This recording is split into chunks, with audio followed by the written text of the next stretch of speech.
Assalamualaikum warahmatullahi wabarakatuh. Perkenalkan, nama saya Zara Rastiani dari Fakultas Keguruan dan Ilmu Pengetahuan Bahasa Inggris dari semester 5. Di sini saya akan menjelaskan tentang mata kuliah Teknologi Enhanced Language Learning. Baik, mari kita mulai.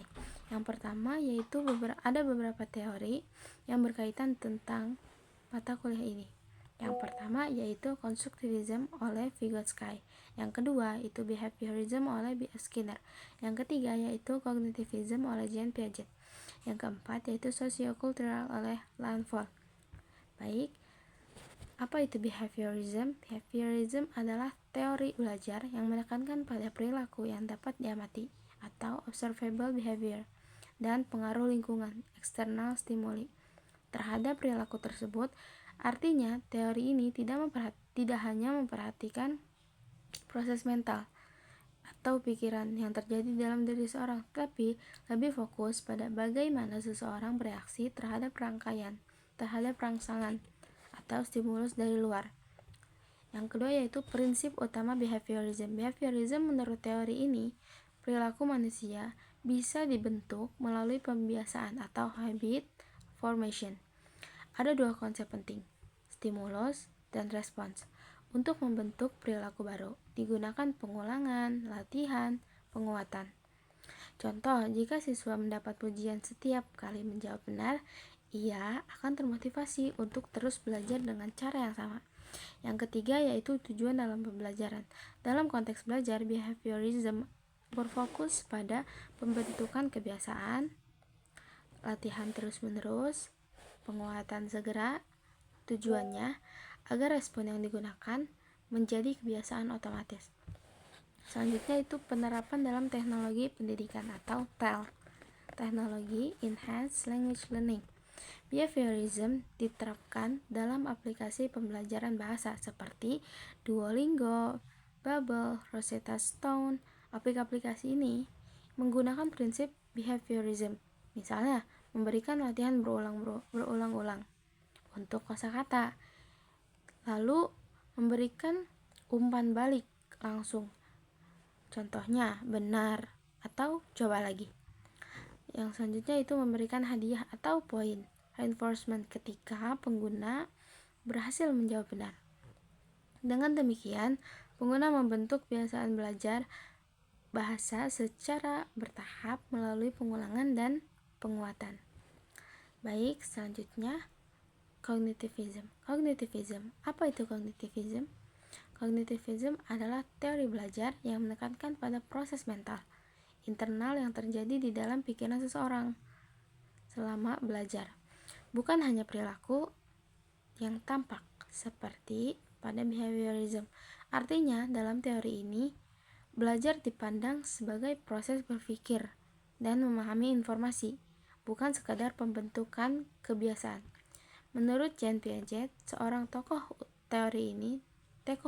utama teori ini, belajar terjadi ketika seseorang memproses pengalaman diri informasi baru, lalu menghubungkannya dengan pengetahuan yang sudah dimiliki. Selanjutnya, prinsip utama dalam cognitivism, yaitu gambar pertama menunjukkan proses berpikir menurut Piaget. Sensori data atau data indera. Informasi masuk melalui panca indera, apa yang kita lihat, dengar, baca, dan lain-lain. Cognitive process. Otak memproses data tersebut, memahami, menafsirkan, dan mengorganisasi informasi. Yang selanjutnya itu hasil dari proses kognitif. Memori. Kita ingat, informasi disimpan untuk digunakan nanti. Yang selanjutnya itu critical thinking. Berpikir kritis, kita menerapkan informasi itu secara praktis. Metacognition itu kita mengevaluasi atau merefleksi cara berpikir kita sendiri. Dengan kata lain, belajar bukan hanya menerima informasi, tapi juga mengolah dan memahaminya agar bisa diterapkan dan diingat di jangka panjang. Fokus dalam cognitivism. Dalam slide kedua tertulis learning sama dengan mental process, yaitu input internalization.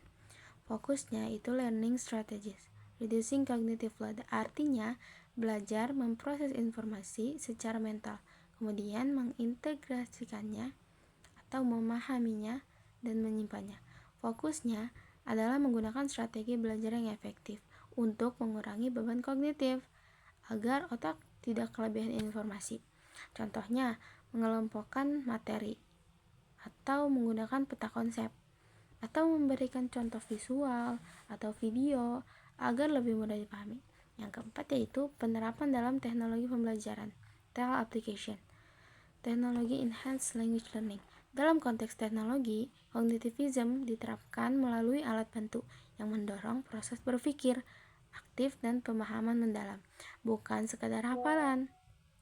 Contohnya, Edpuzzle, video interaktif yang meminta siswa menonton dan menjawab pertanyaan di tengah video. Ini melatih pemrosesan informasi, pemahaman isi, dan refleksi, yaitu Quizlet, Nearpod, Google Forms, interaktif juga termasuk contoh penerapan teori ini. Perbandingan dengan behaviorism.